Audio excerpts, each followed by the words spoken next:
कौन थी वो? मैं 8 महीने की प्रेग्नेंट थी और अपनी डिलीवरी के लिए अपने मायके गई थी। माँ ने मुझे फोन पर बताया, घर के पीछे की तरफ जो खाली जमीन थी ना, वहां पर एक नया कमरा बनवा लिया है। इतने सालों के बाद जैसे ही अपने घर में कदम रखा, कुछ अलग सा लगा। माँ, ये घर के पीछे की तरफ नया कमरा बनवाने की क्या जरूरत थी? अरे बेटा, घर के पीछे दूर दूर तक खाली जमीन है। तेरे पापा को कई दिनों से लग रहा था कि यहाँ पर एक कमरा बनवा लेंगे तो ताजा हवा मिल जाया करेगी। अब तो ये सब छोड़ और चल जल्दी से दूध पी ले। माँ, मैं थोड़ी देर में पी लूंगी, आप सो जाओ। मैंने दूध का गिलास उठाकर उस खिड़की में रख दिया। पता नहीं कब आंख लग गई। अचानक से खिड़की के पल्लों के खड़कने की तेज आवाज आई। दूध का गिलास धड़ाम से जमीन पर आ गिरा। जमीन पर गिरते ही दूध का रंग लाल हो चुका था। मैंने खिड़की से झांक कर बाहर देखा। चारों तरफ धूप अंधेरा था। उस अंधेरे की तरफ से कुछ आवाजें आ रही थी, जैसे छोटे बच्चे आपस में खिलखिलाकर मस्ती कर रहे हो।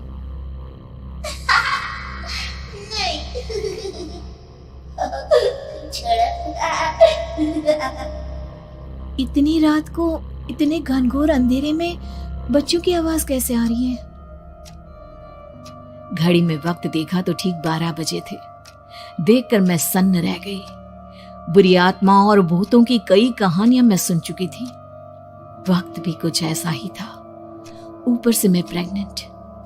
सुना था कि ऐसे वक्त में अक्सर बुरी आत्माएं औरतों का पीछा करती है, तो क्या मेरे पीछे भी?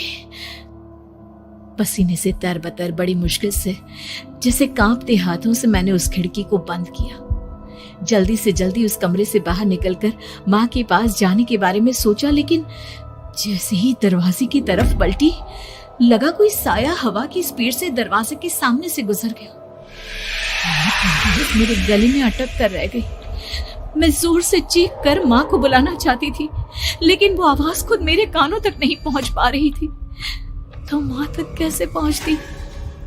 खिड़की के पल्ले एक बार फिर तेज हवा के झोंके से धड़ाम करके खुल गया और पूरी ताकत से मैं चीख पड़ी। जानती थी मेरी चीख की आवाज सुनकर कुछ ही सेकंड में माँ वहां पहुंच जाएगी, लेकिन ऐसा कुछ हुआ ही नहीं। मेरा कलेजा डर के मारे फटा जा रहा था। आखिर माँ ने मेरी आवाज क्यों नहीं सुनी? इतनी गहरी नींद में तो माँ कभी नहीं सोती। ठीक पीछे खुली हुई वो खिड़की। मुझ में इतनी ताकत नहीं बची थी कि मैं पलटकर उस तरफ देख भी सकूं। हवा का एक सनसनाता हुआ झोंका उसी वक्त मेरे कानों से आकर टकराया। लगा जैसे किसी ने दबी हुई आवाज में धीरे से मुझसे कहा, चली जाओ यहाँ से। मैंने दोनों हाथ अपने कानों पर रख लिए और एक बार फिर ताकत लगाकर जोर से चीखने की कोशिश की। माँ! पापा! मेरी आवाज उस कमरे की दीवारों से टकराकर वापस मुझे ही सुनाई दे रही थी। जितनी ताकत के साथ मैंने चीखने की कोशिश की थी, कुछ ही देर बाद उससे कहीं ज्यादा तेज और दर्दनाक चीख मुझे सुनाई देने लगी। ये आवाज ठीक मेरे पीछे खिड़की से आ रही थी। वो आवाज मेरे कानों में पिघलते हुए लोहे की तरह गिर रही थी। उन आवाजों में हैवानियत थी। वो आवाजें किसी इंसान की नहीं है, इतना मैं समझ चुकी थी। कांप रहे हाथों से मैंने अंधेरे में कुछ ढूंढने की कोशिश की। तभी अचानक मेरा हाथ बेड पर रखी टॉर्च पर पड़ा। किसी तरह ताकत लगाकर टॉर्च का बटन ऑन किया, लेकिन ये क्या? सामने दरवाजे पर 3 छोटी लड़कियां खड़ी हुई थी। उनके हाथ में स्टील के चमचमाते हुए चाकू थे। मैं घबराकर लड़खड़ाई और पीछे की तरफ हटी, लेकिन तब तक वो मेरे पास आ चुकी थी। उनकी गर्दन टेढ़ी थी और उनके हाथों के वो चाकू मेरे पेट को निशाना बनाने को तैयार। मैं जोर से चीखी, नहीं, छोड़ दो मेरे बच्चे को, मत मारो, मत मारो, छोड़ दो मेरे बच्चे को। सोनाली, क्या हुआ बेटा? तू इतनी डरी हुई क्यों है? उठ बेटा, क्या हुआ?